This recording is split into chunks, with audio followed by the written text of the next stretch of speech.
자, 오늘 하나님 말씀은 전도서, 솔로몬의 전도서 7장 1절에서 8절입니다.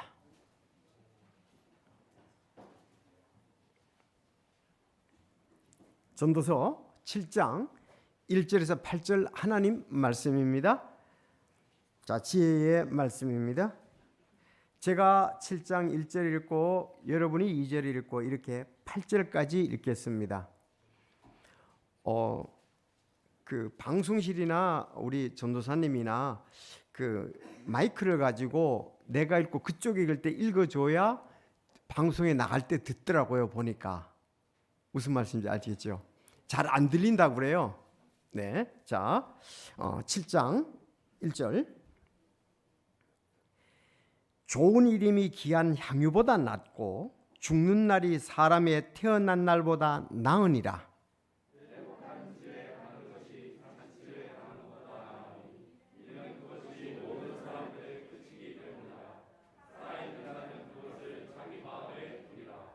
슬픔이 웃음보다 나으니 이는 얼굴의 슬픔으로 인해 마음이 더 나아지기 때문이라.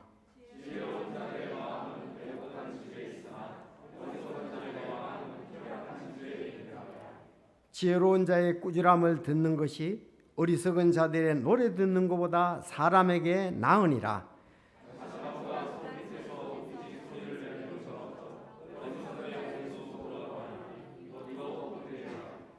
참으로 압제는 지혜로운 자를 미치게 하며 뇌물은 마음을 파멸시키느니라.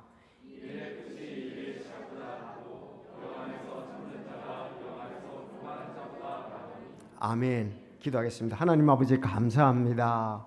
오늘 저희들 추운 날씨에 한자리에 모아주시고 또 참 우리가 영과 진리로 아버지께 영광 돌릴 수 있게 하시니 감사를 드립니다. 주님, 참 성도들이 믿음을 가지고 늘 모이기 힘쓰고 또 혼도를 돌아보게 하시며 섬기며 서로 세우게 하시니 참 감사를 드립니다. 이 일이 참 주님 오실 때까지 우리가 또 주님 할 때까지 지속될 수 있도록 주여 인도해 주시옵소서. 참으로 세상에 대해서 우리 자신이 예수 그리스도와 함께 죽었는데 이제 믿음으로 사는 저희들이 되게 하여 주시옵소서. 특별히 예수 그리스도께서 오실 때의 휴거와 또 부활에 대한 소망이 저희들의 날로 더 크게 하시고 그 안에 거하며 살아가는 저희들 되게 하옵소서. 오늘도 주님의 몸된 교회를 이루며 또 말씀 주시니 감사합니다. 이 말씀을 또 강의할 때 주님 인도해 주시고 성도들에게 큰 은혜가 되고 이 말씀 안에 참 굳게 서며 30배, 60배, 100배의 열매를 맺어 하나님께 영광이 되고 또 우리에게는 기쁨이 되는 나그네와 순례자의 길이 되게 하여 주시옵소서. 오늘 성령님께서 말씀과 함께 역사해 주시옵소서. 또 연약한 지체들이 이곳에 오지 못했는데 참 온라인으로 함께 예배를 드리고 있습니다. 하나님께서 그들을 인도해 주시고 소망 가운데 참 주님의 격려 가운데 풍성한 은혜 가운데 거하실 수 있도록 도와주시며 또 우리가 세계 선교를 하고 있습니다. 선교지에도 귀한 주님의 영광이 크게 드러날 수 있도록 주여 인도해 주시옵소서. 오늘 말씀 마칠 때까지 도와주시옵소서. 예수님의 이름으로 기도하옵나이다. 아멘.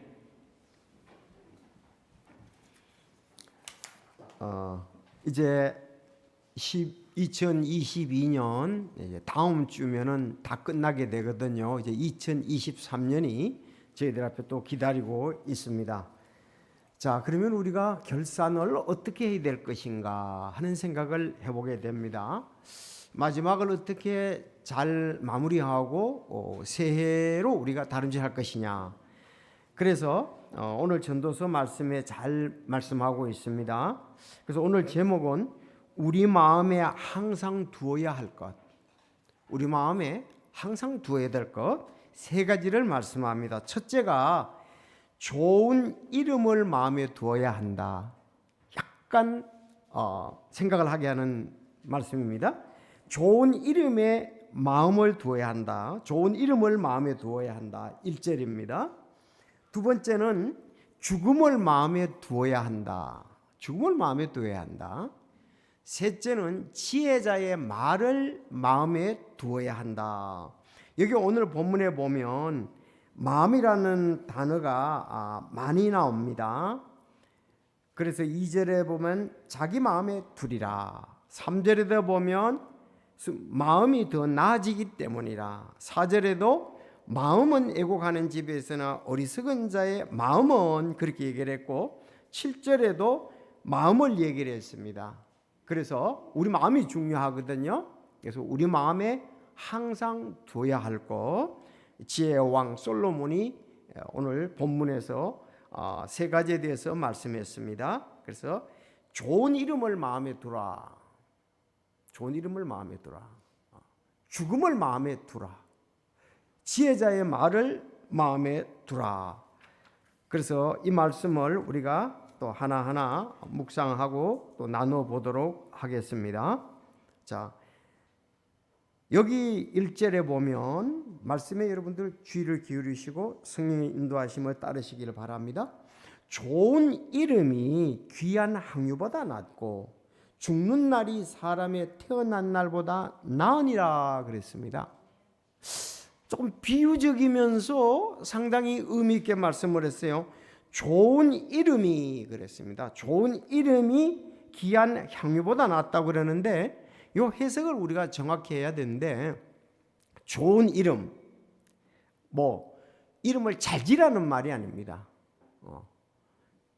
이름은 그의 인격과 삶을 나타냅니다.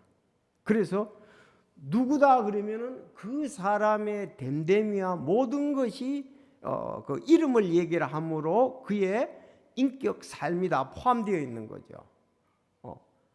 우리가 어떤 사람 그러면 그 사람이 이런 사람, 그 사람은 굉장히 강한 사람, 그 사람은 온유한 사람, 그 사람은 겸손한 사람, 그 사람은 섬기는 사람, 딱 우리 몸에 각인되어 있잖아요. 다 각인되어 있습니다. 그래서 여기 좋은 이름을 잘 지라는 그거보다도 이름이라는 건 그 사람을 대표하니까 인격과 삶을 나타냅니다. 그래서 좋은 이름은 그의 인격과 삶이 명예롭다는 겁니다. 쉽게 말하면 좋은 이름은 평판이 좋다는 거예요. 저 사람은 평판이 좋은 사람이다 이 말입니다. 여기서 그리고 향유보다 좋은 이름이 향유보다 낫다. 향유는 재물을 말합니다. 그 당시에 이제 향유는 재물을 말합니다. 그래서 재물보다 우리는 명예, 재물보다 평판이 더 낫다는 거예요. 좋은 평판을 우리가 기대하고 살라는 겁니다. 좋은 평판. 우리 옛날 말에도 이런 말이 있잖아요. 호랑이는 죽어서 가죽을 남기고 사람은 죽어서 명예를 남긴다. 그러니까 사람의 삶이 헛되지 아니하려면 그의 이름이 나는다 이 말입니다. 그렇죠? 그래서 그 사람이 우리가 퍼스트 선교사님 하면 딱 우리 마음속에 퍼스트 하면 딱 남아 있습니다. 그 사람의 명예, 그 사람 평판, 그거를 두어야 되나. 돈, 그 사람 돈 많이 번 사람, 그거보다는 재물 많았던 사람, 그 사람보다는 명예를 택하라, 이렇게 나은 것을 택하라, 이렇게 말씀을 하고 있습니다. 이 전도서의 저자 솔로몬은 이름이 뜻이 샬롬이라는 언어에서 나왔습니다. 샬롬. 그리고 예루살렘 있잖아요.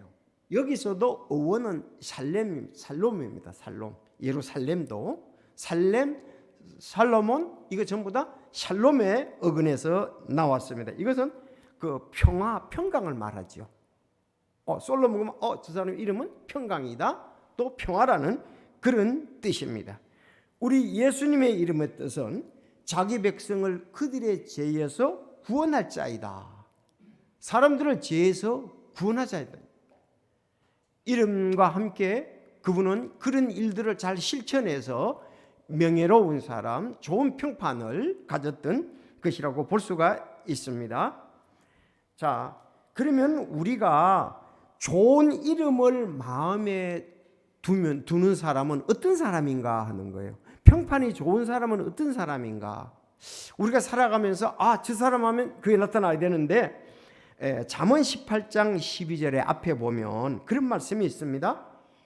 멸망에 앞서 사람의 마음이 거만하고 명예에 앞서 겸손이 있느니라.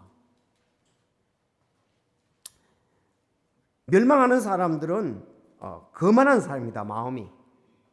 그런데 이 명예가 있는 사람은 겸손한 사람이다.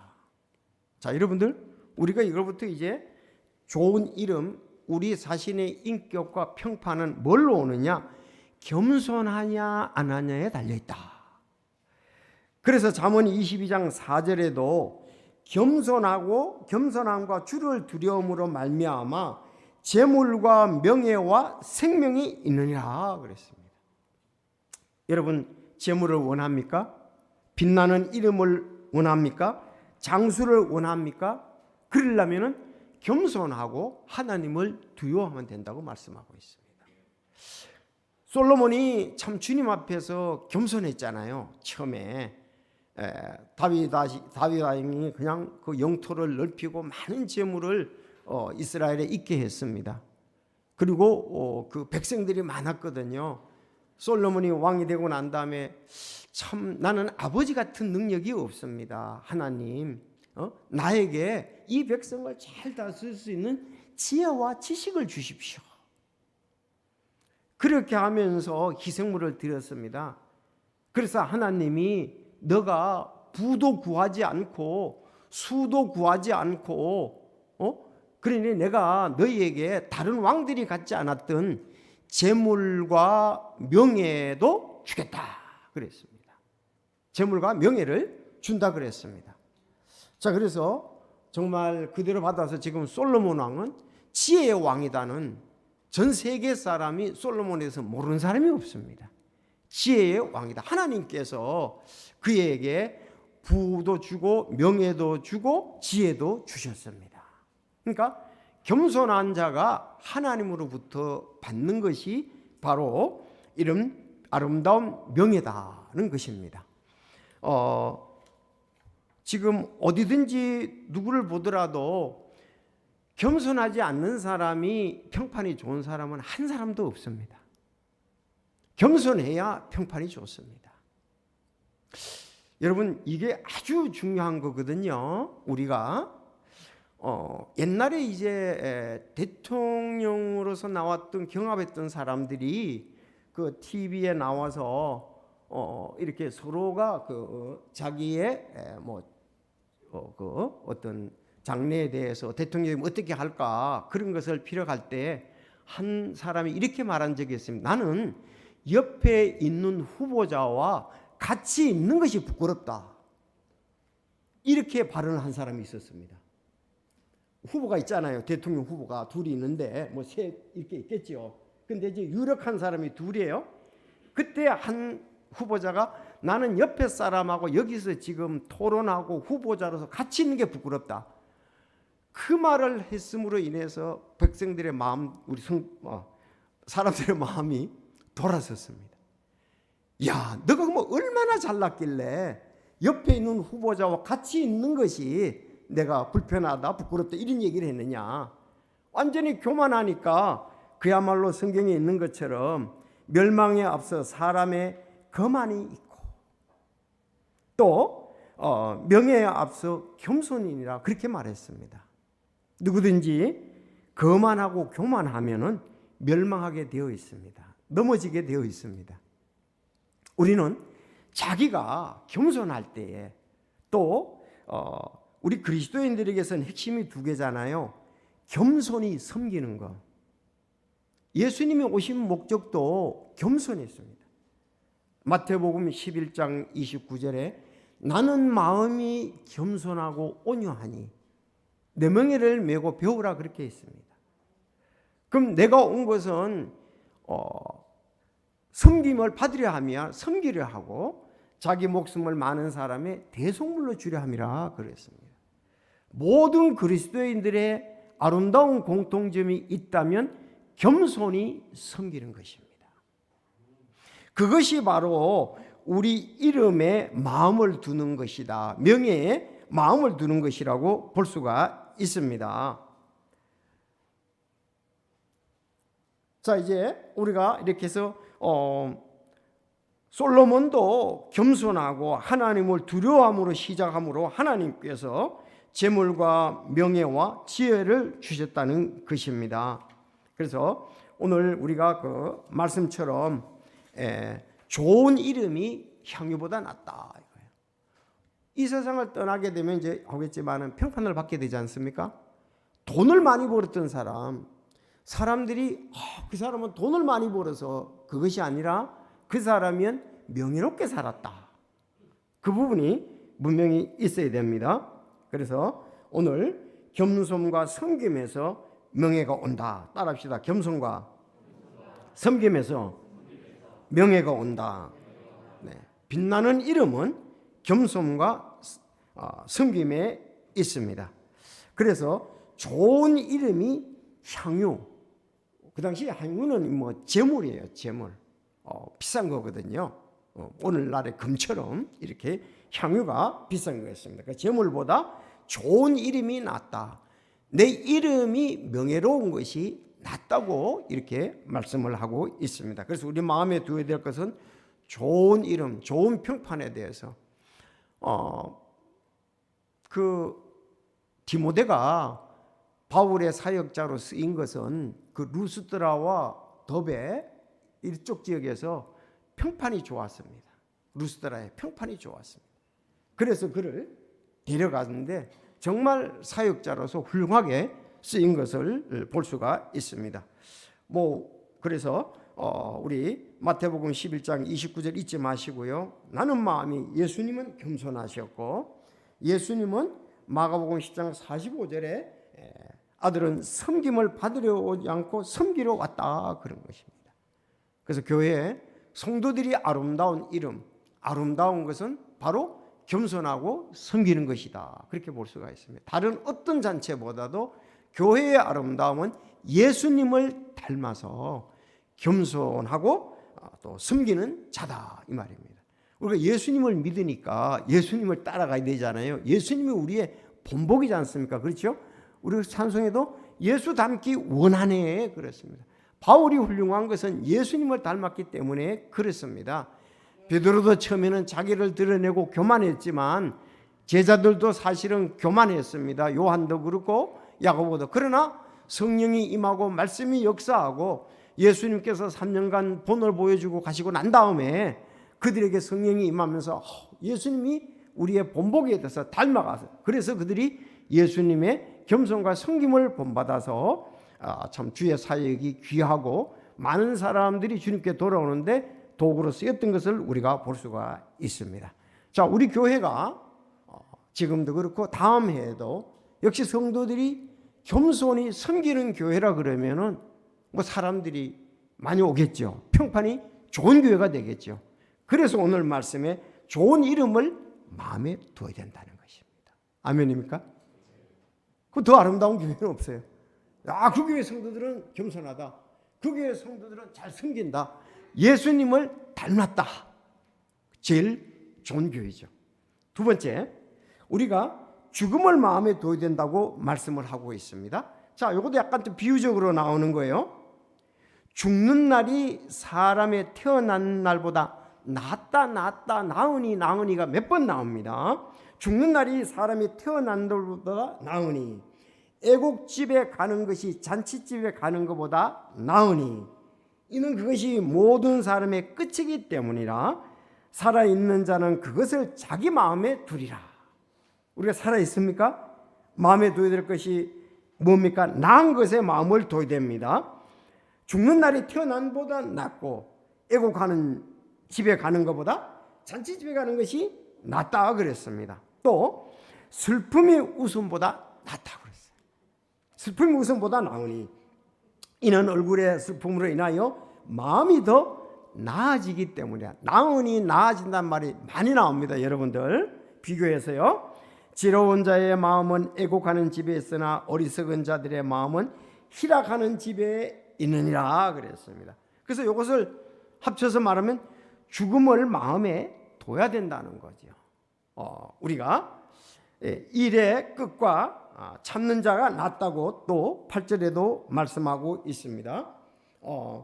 애고가는 집에 가는 것이 잔치집에 가는 것보다 낫다 그랬습니다. 왜?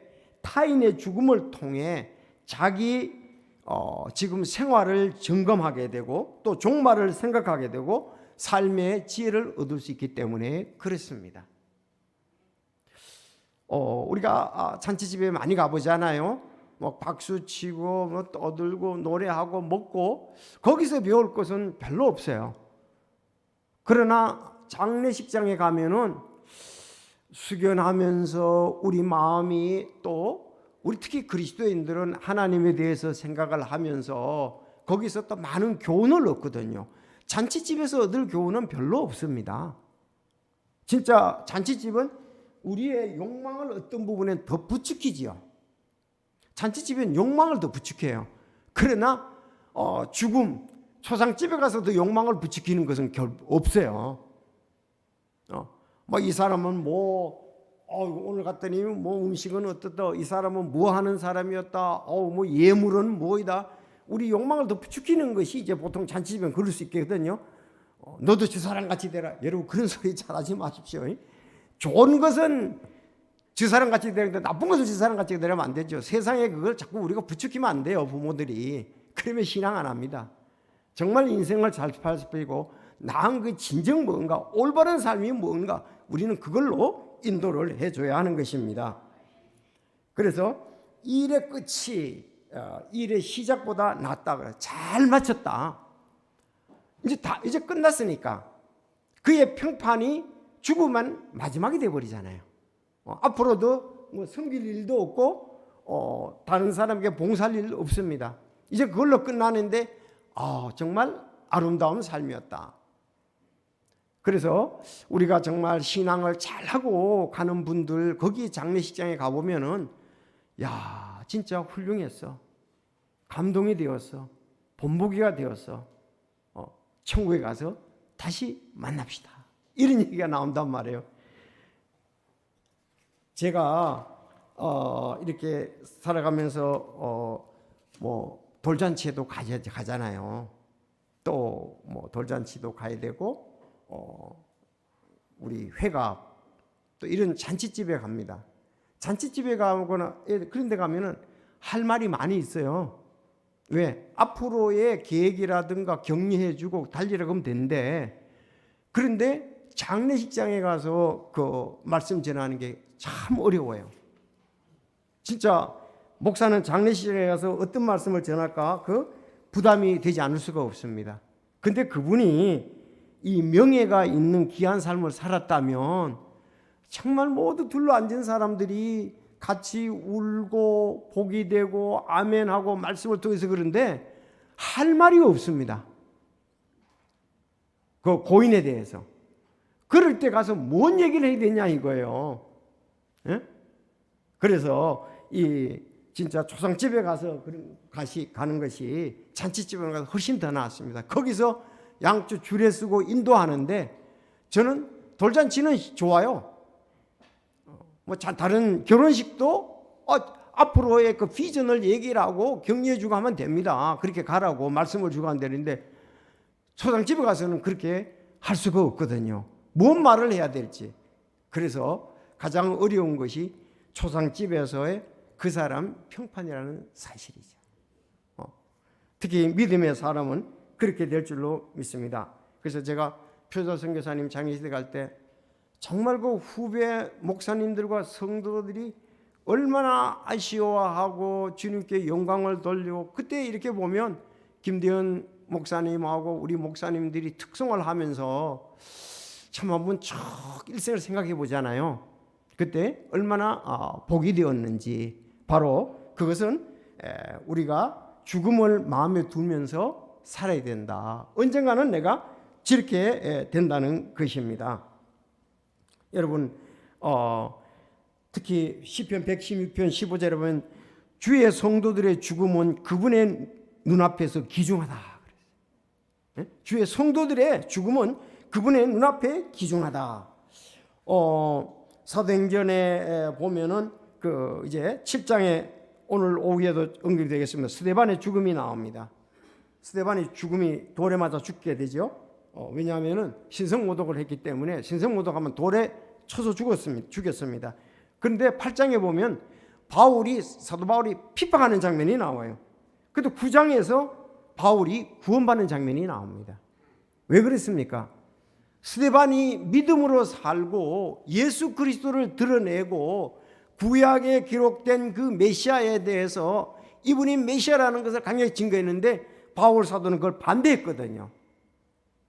그래서 바울이 구원받는데 큰 역할을 하는 것이 스데반의 죽음이다. 즉 스데반의 영향력이 바울이 구원받. 그러니까 주님께서 딱 부르실 때에 다메스커스 도상에서 부르실 때에 그는 내가 핍박하는 예수라 그 음성 하나에만 해도 벌써 진짜 예수님 부활하신 예수님이구나. 스데반이 그 예수님을 전하다가 돌에 맞아 지금 내가 조금 전에 죽였는데 야 그분이 맞구나. 그 감동 가운데서 구원받던 것을 볼 수가 있습니다. 여러분 시편 90편 10절에 보면 우리의 날들이 70년이요 건강하면 80년이라도 그 횟수의 위력은 수고와 슬픔뿐이니 그 위력이 꼭 끊어지면 우리가 날아가니다 그랬어요. 그러면서 그런즉 우리에게 우리 날수 세는 것을 가르치사 우리가 지혜에 이르도록 우리의 마음을 쓰게 하소서. 70-80밖에 살지 않는데 이제 남은 생애를 잘 살 수 있도록 하나님 지혜를 주십시오. 그래서 두 번째 우리가 죽음에 마음을 두어야 된다 이 말입니다. 여러분 우리가 죽으면은 주님 섬길 기회도 없잖아요. 그래서 주위에 힘써 싸우고 언제까지? 주 오실 날 이제 찬송도 부릅니다.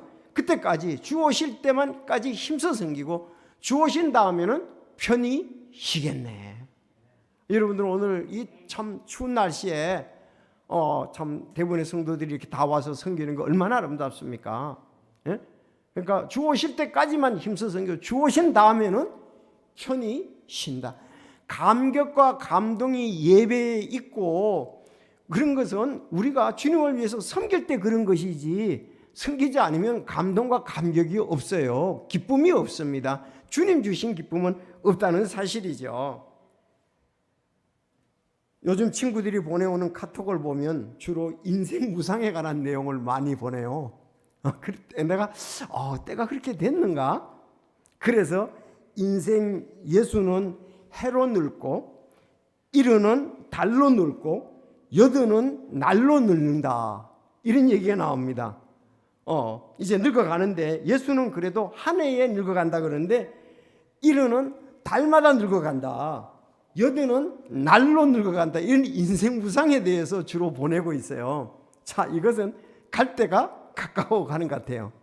그래서 성도 여러분 우리가 죽음을 마음에 둬야 언젠가는 나도 곧 끝날 때가 가까워 온다. 그래서 주님 앞에 또 우리가 삶의 모든 일에서 힘써 귀하게 아름답게 섬겨야 된다는 것을 우리가 교훈을 받는 겁니다. 에베소서 5장 15절 그런즉 너희는 주의하여 어리석은 자가 아니라 지혜로운 자라서 조심스럽게 걸어 시간을 되찾으라. 날들이 악하니라. 그러므로 너희는 지혜 없는 자같이 되지 말고 오직 주의 뜻이 무엇인지 이해하라. 그렇게 나오고 있습니다. 그래서 저도 이렇게 생각할 때 내가 정년퇴직 하면 뭐 하지? 그러나 노인정에 가면은 나보다 연세 많은 사람들이 많을 것 같아요. 그분들을 겸손히 섬기면서 그분들에게 복음을 전해서 천국 같이 가고자 하는 거, 그 생각이 좀 떠오르더라고요. 여러분 그렇지 않습니까? 아니 거기 가면은 전부 세상에 잘났던 사람만 오거든요. 자기 자식이 잘났다, 자기가 잘났다, 내가 왕년 이런 얘기하면 나오거든요. 그거 없이 겸손히 그들을 섬기면서 참 구원의 복음을 전하고 천국에 갈 친구들을 얻는 것이 중요하지 않겠나. 그것도 잘 늙어가는 방법 중에 하나라고 생각을 합니다. 여러분 그렇지 않습니까? 왜? 그들에 대해서 몸도 아프고 생활 가운데 어려운 사람도 많다고요. 그래서 이렇게 우리가 죽음에도 마음을 아름답게 죽을 마음을 가지고 섬기고 겸손히 이런 마음을 우리가 가져야 되리라고 믿습니다. 세 번째, 마지막 지혜자의 말을 마음에 둔다 그랬습니다. 5절에서 7절에 전부 그 얘기를 많이 하는데요. 5절 7절을 보면 지혜자의 말을 마음에 둔다. 즉 지혜로운 자의 꾸지람을 듣는 것이 어리석은 자들의 노래를 듣는 것보다 사람에게 나으니라. 가시나무가 손 밑에서 우지직 소리를 내는 것처럼 어리석은 자의 웃음도 그러하니 이것도 헛되도다. 참으로 압제자는 지혜로운 자를 미치게 하며 뇌물은 마음을 파멸시키느니라 그랬습니다. 그래서 여기에 지혜로운 자의 꾸지람, 즉 지혜로운 자의 책망을 들으라. 지혜로운 자의 말을 우리가 이제 이거를 요약하면 말을 마음에 두어라 그랬습니다. 지혜로운 자의 말을 마음에 두어야 된다 그랬습니다. 같은 말씀인데 잠언 9장 8절에도 비웃는 자를 책망하지 말라. 그가 너를 미워할까 염려하노라. 지혜로운 자를 꾸짖으라. 그가 너를 사랑하리라. 이 들으려고 하지 않는 사람, 비웃는 자들, 하나님의 말씀에 지혜로운 자의 책망이 우리 속에 있어야 되고 하나님의 말씀이 있어야 됩니다. 디모데후서 3장 16절 하나님의 말씀의 목적이 우리를 책망하는 거 아니겠습니까? 지혜로운 자들은 그럴 거예요. 지혜로운 자들은 어리석은 자들, 나이가 어린 사람들에게 책망할 것이 있다고요. 그들에게 주어주는 말이 있단 말이에요. 근데 그 사람의 지혜로운 자들의 말을 들어야 됩니다. 잠언 13장 1절도 지혜로운 아들은 자기 아버지의 훈계를 들으나 비웃는 자는 책망을 귀담아 듣지 않는다. 여러분, 비웃는 자들 책망하지 마십시오. 그러면 듣지도 않고 오히려 미워한단 말이죠. 그러나 지혜로운 아들, 지혜로운 성도들, 지혜로운 젊은이들은 책망할 때 그것을 귀담아 둔다 이거예요. 그래서 레위기 19장 32절에 레위기 너는 흰머리 앞에서 일어서고 노인의 얼굴을 공경하며 내 하나님을 두려워하라. 나는 주니라. 하나님 말씀하기를 흰머리 앞에서 일어서고 노인의 얼굴을 공경하라 그랬습니다. 근데 지금요 완전히 반대로 나가고 있습니다. 이 과학의 발달로 흰머리는 지금 꼰대 취급을 받고 있습니다. 어우 늙은이, 어우 이제 꼰대. 그런데 참 이런 모습들이 우리나라에 있다는 것은 안타까운 일이죠. 정말 이스라엘 백성들은 그 어르신들 흰머리 앞에 일어서고 노인의 얼굴을 공경하라. 그분들로부터의 지혜의 말을 들으라는 겁니다. 그래서 탈무드에 보면은 그 랍비들의 지혜가 많이 기록되어 있거든요. 그것을 듣고 지혜로 살라는 겁니다. 근데 우리는 그런 부분이 없어요. 너무 맨날 먹고 사는 문제, 경쟁 이런 얘기만 하니까 젊은이들이 식상해하는 거죠. 그게 아니고 우리는 정말 그 한마디 한마디 삶의 지혜들을 젊은 사람들이 얘기할 때 젊은 사람들이 그 책망 그런 분을 잘 듣고 우리가 굳게 설 필요가 있습니다. 그래서 내가 이렇게 한번 보니까 우리 과학이 인간의 모든 어려움, 예를 들어서 가난, 기근, 질병을 해결하는 가장 좋은 수단이라고 생각한다 이거예요. 그리고 런던 경제대학교 바우 교수가 이 사이언스 타임지지에 이렇게 얘기를 했어요. 나는 반과학주의자가 아니다. 과학은 아주 중요하고 필요하다. 과학이 아주 많은 것을 가능케 만들었다. 그러나 이제 과학과 기술이 모든 사람의 삶을 완벽하게 만들어줄 수 없다는 것을 정확히 인식할 때가 됐다 그랬어요. 중요하고 필요하지만은 이 과학 기술이 모든 사람의 삶을 완벽하게 만들 수는 없다. 이거를 정확히 인식하라 그랬습니다. 그러니까 다시 말하면 뭐예요? 삶에 지혜자들의 지혜가 필요하다는 말씀입니다. 그래서 너는 흰머리 앞에 일어서고 노인의 얼굴을 공경하며 내 하나님을 두려워하라. 나는 주니라 그랬습니다. 아주 강하게 말씀한 것을 볼 수가 있습니다. 오 깊도다. 하나님의 지혜와 지식에 부여하며 그분의 판단은 헤아릴 수 없으며 그분의 길들은 찾지 못할 것이로다 그랬습니다. 하나님의 지혜, 하나님의 지식이 부여하다고 바울 사도는 얘기를 했습니다. 자, 하나님의 지혜에 있어서는 세상의 지혜로 하나님을 알지 못하므로 하나님께서 복음 선포에 어리석은 것으로 믿는 자를 구원하는 것을 기뻐하셨도다. 여러분, 예수 그리스도의 복음은 하나님의 모든 계획하심이 그 속에 되어 있습니다. 자, 그래서 우리가 구원받고 하나님의 자녀가 된다는 것은 정말 중요하다는 거죠. 하나님의 말씀에 귀 기울이고 하나님의 사람들에게 귀를 기울이고 연장자들에게 귀를 기울이는 것은 우리에게 꼭 필요한 것이다, 이렇게 볼 수가 있습니다. 그래서 우리 그리스도인들은 부모님 말씀, 또 우리 믿음의 선배들의 말씀, 또 하나님의 말씀, 이것에 지혜의 마음에 우리는 마음을 둘 필요가 있습니다. 그래서 지혜자의 말을 마음에 두어야 합니다. 이것이 나의 삶을 윤택하게 하고 하나님께 영광을 돌리게 하고 주님의 이름을 높일 수 있는 비결이기 때문에 그렇습니다. 그래서 오늘 우리가 이렇게 세 가지를 살펴봤습니다.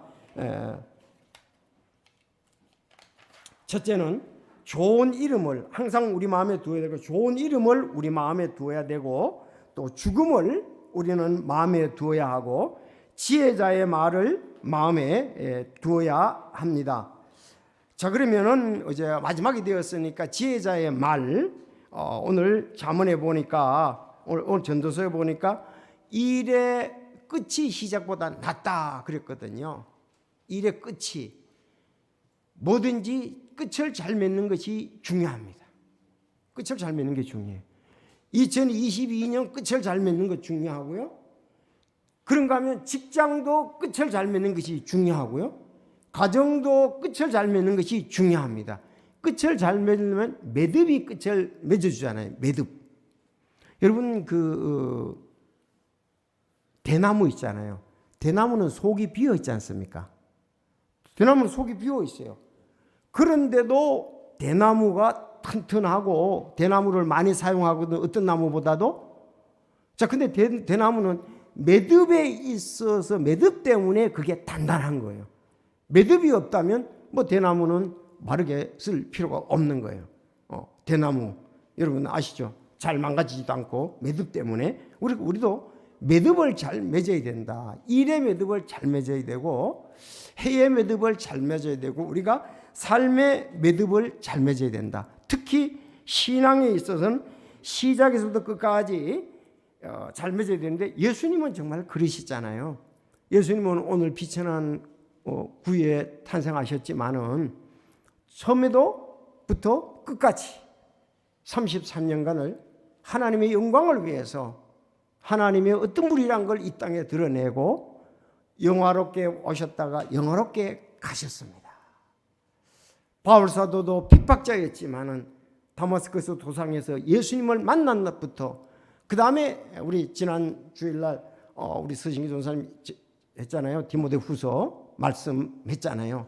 내가 달려갈 길을 다 마치고 믿음을 지켰으니 의의 면류관이 예비되어 있다고 말씀합니다. 스데반도 비록 핍박을 당해서 돌에 맞추겠지만 그 끝을 잘 맺었던 것을 볼 수가 있습니다. 여러분, 끝을 잘 맺지 않으면 그 사람의 그 이름은 드러나지 않습니다. 그래서 우리가 일을 잘 시작을 해야 돼요. 믿음의 시작을 잘해야 됩니다. 역사성이 있는 올바른 교회를 찾아 구원부터 시작을 잘해야 됩니다. 그래서 순서는 구원받고 침례받고 가르쳐 지키는 거예요.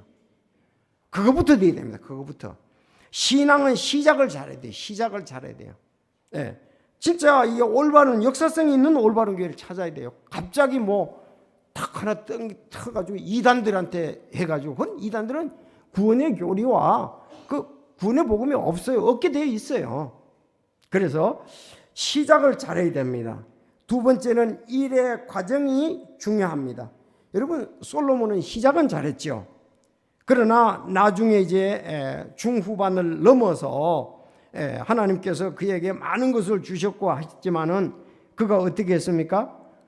이방 우상을 섬기는 여인들을 데리고 와서 우상을 섬기고 그거 안 좋았죠. 그런데 오늘 전도서에서 마지막엔 그런 거예요. 마지막엔 돌아와서 정말 내가 일의 마무리를 잘해야 된다는 것을 여기서 배웠다. 그 전도에서 우리에게 교훈을 받으라고 지금 준 것입니다. 그래서 구원도 그렇고 결혼도 그렇고 섬기는 것도 그렇고 이렇게 시작부터 구원의 시작 과정이 중요합니다. 예수님은 신실했고 모세도 신실했다고 이렇게 되어 있습니다.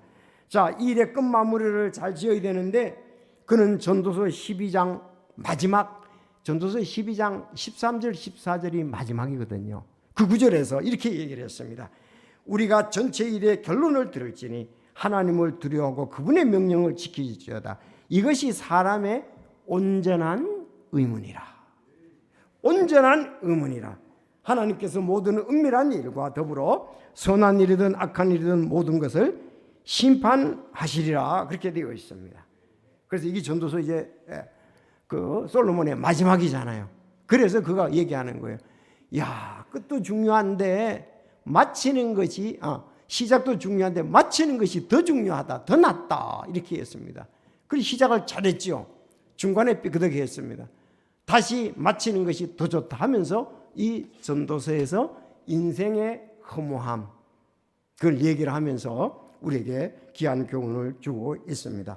자, 이 일의 결론을 전체 결론을 다 드리면 하나님을 두려워하고 그 명령을 지킬지어다. 이것이 사람의 온전한 의무다.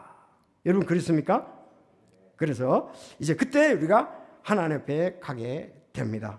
오늘 전도서 7장 1절에서 8절까지 우리는 우리 마음에 두어야 되는 거 좋은 이름, 명예, 또 죽음을 마음에 두어야 되고 지혜자의 말을 마음에 두면은 하나님을 기쁘시게 하고 또 하나님께 영광을 돌리면 우리에게도 큰 기쁨과 정말 그 인생 이 땅에 태어나서 귀한 삶을 살고 또 주님께서 내 일생 예정 돌아볼 때 내 발걸음 인도해 주셨다는 그런 좋은 간증이 있게 되리라고 믿습니다. 다 같이 기도하겠습니다.